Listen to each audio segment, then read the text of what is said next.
I keep those right there.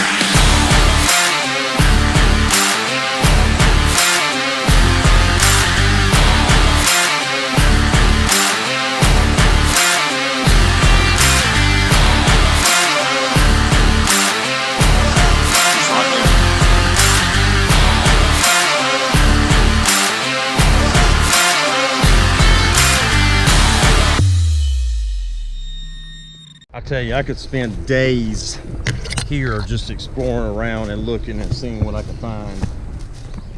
I'm going to kind of look around in the woods over here because we looked up a couple of pictures from this operation back 100 years ago, and there's mine shafts just all over the place on this property. And I'm just going to kind of walk around in here and look and see if I can see another one. I'm just kind of going off of what we learned from the gold mine that we were digging on, you know, based on the terrain and the spoil piles and the little hills here and there. I'm gonna optimistically say that there's probably another shaft in this general area. So we're just gonna kind of walk around and look and hopefully see one. And if we do, if it doesn't look too bad, we'll go in it and get some video. All right, so I just found this little facility right here, and I'm assuming that this was some sort of fire kiln maybe. And I'm just assuming that based on the brick that's in here. There's a lot of brick that looks like it's been fire glazed, and the type of material the brick's made out of, it just looks right for a kiln. Now, the cool thing about this is all of these bricks have a name on them, and I would really like to have something from this place, but I can't take anything, unfortunately, because we don't have the permission to remove any artifacts from here. We only have the permission to explore.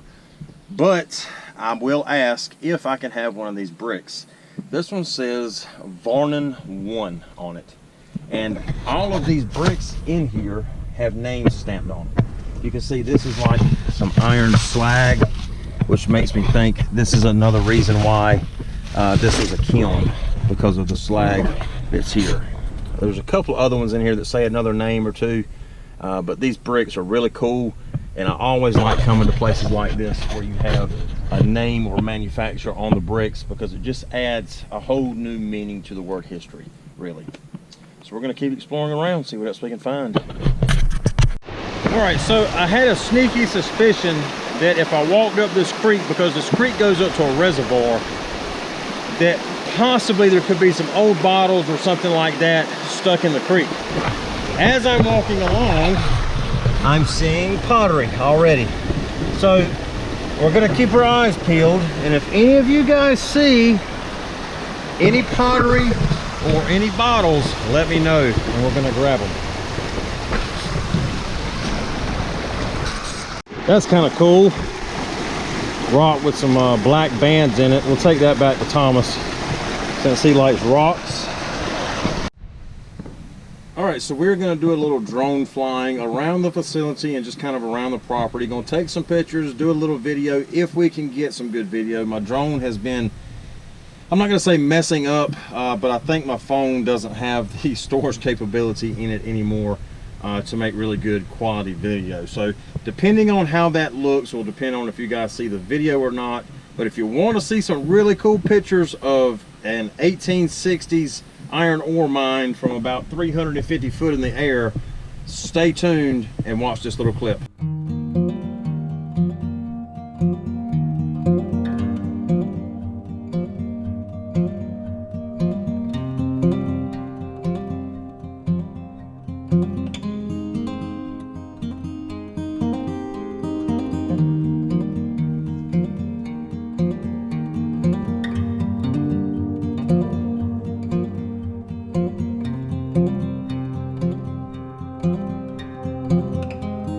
Pete and Thomas are over there in the woods, and you see behind me we got a nice big cellar hole.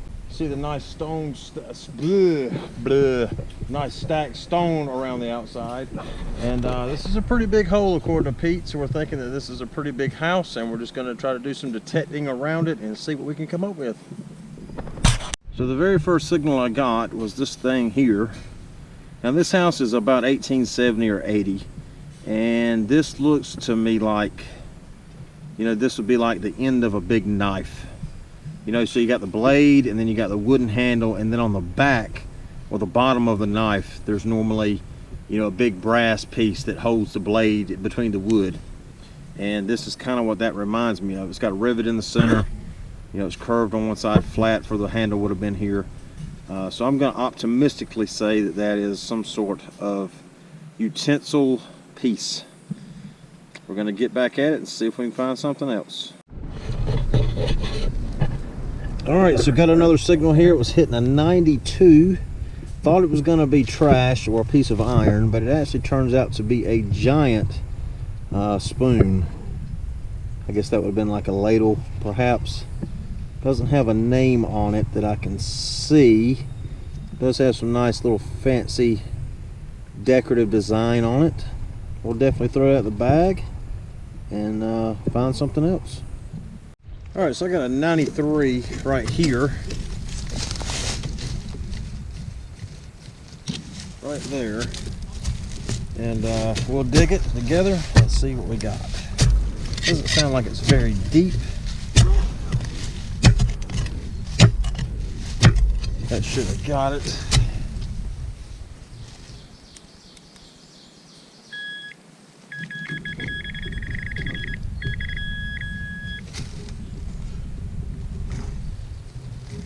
Looks like it's a piece of a.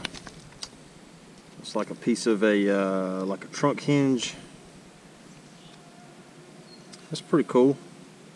It's probably got some decoration on it. We'll throw it in a pouch. Keep going.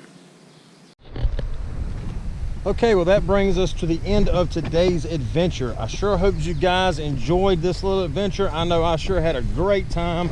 I got to see some things that I have never seen before. Got to see some beautiful creeks. Got to see a 130-year-old iron ore facility. Really cool history in the state that we're in. We're gonna get ready to pack up. We're gonna hit the road. We're gonna do some metal detecting a little later today and some tomorrow. So if you guys do like my content, please click the subscribe button, drop me a thumbs up, ring the little bell to give you notifications when we upload new videos. Good luck on your adventures. We'll see you guys next time. Take care.